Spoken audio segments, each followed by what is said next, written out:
West African leaders are scheduled to hold an emergency meeting today in an effort to restore constitutional authority in Niger after the last week military coup. The meeting in Nigeria will bring together the leaders of the Economic Community of West African States and West African Economic and Monetary Union. They could suspend Niger from their institutions and cut its relations with the regional central bank. They also could consider a military intervention in the country. Niger's junta has warned against any military action.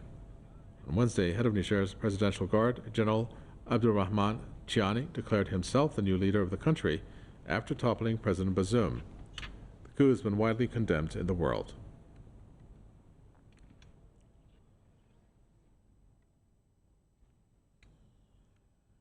Jonathan Orfe Ansah, who's the publisher at Africa Briefing, joins us from London. Jonathan, welcome to the program. So you have what has occurred here, and I'm going to read off the statement that the Colonel Amadou Abdurrahman has said. He said he did this in order to put an end to the regime that due to the deteriorating security situation and bad governance. What is he referring to in particular when he talks about bad governance? And do you agree, what do you think about the statement that he made there as for the reasoning he went ahead with this? Well, whenever any soldier stages a coup d'etat in West Africa or in Africa, one of the reasons they give is bad governance. And when they talk about bad governance, usually they mean official corruption. So this is what I think the general was referring to. Can you explain to us the reason why there have been so many coups when it comes to, for example, Niger? I mean, as you said, bad governance could be a reason, but you're seeing this happen on consecutively, practically. What is plaguing Niger in this case to have experienced so many coups?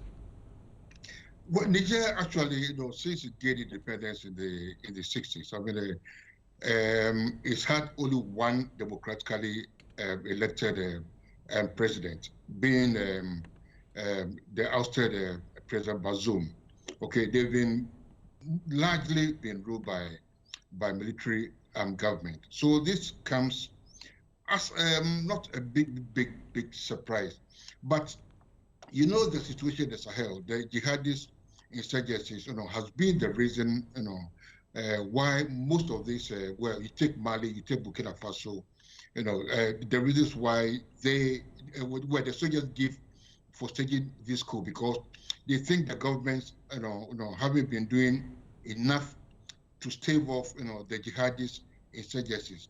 But when you take Guinea is one exception where, the former president, Alpha Conde, tried to usurp the constitution and allow himself, a third term, that resulted in a massive protest, and with about claiming about 15, 16 lives. So that is the exception.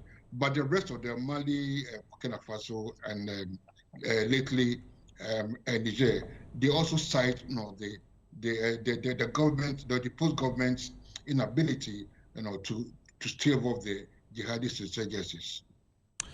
Can you please explain to us whether you see a relation regarding the coup in terms of the role that France has had? We understand that France moved some troops to Niger from Mali last year, and we know the reasons behind why it had to do that in terms of the reason why Mali did not want France to be involved in the country any longer. And also, of course, the withdrawal that France had from Burkina Faso. Do you see a relation there in terms of France not playing a constructive role, whether it's directly or indirectly? Well, most of these military governments, well, these soldiers who say coups say that France, after so many more than one decade, France, hasn't done enough, okay, to help counter the jihadist activities, insurgencies, in the Sahel region.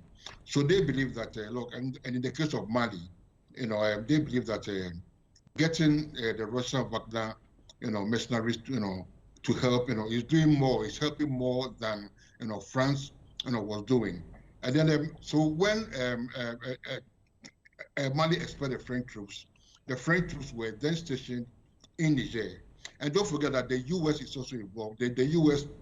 so far until the coup this week, has spent more than $500 million, on Niger, helping Niger to counter the jihadist insurgencies and so on and so forth.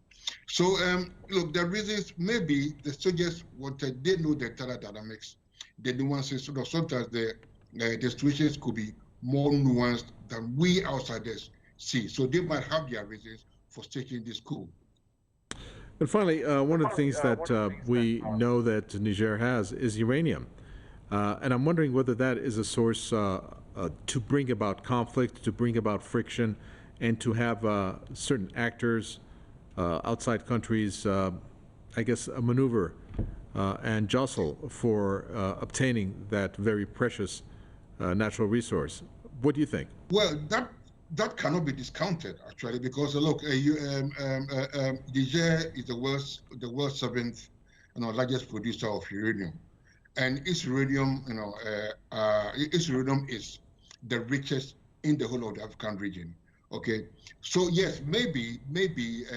Look, we know that Russia has been active, in the Sahel region. You take Guinea, so you take Mali, you take Burkina Faso. Mali is very rich in gold. Burkina Faso is the same. Niger has uranium. So why would you be surprised if maybe some external forces are behind it just to get control of Niger's uranium deposits? Thank you very much for that. We appreciate it.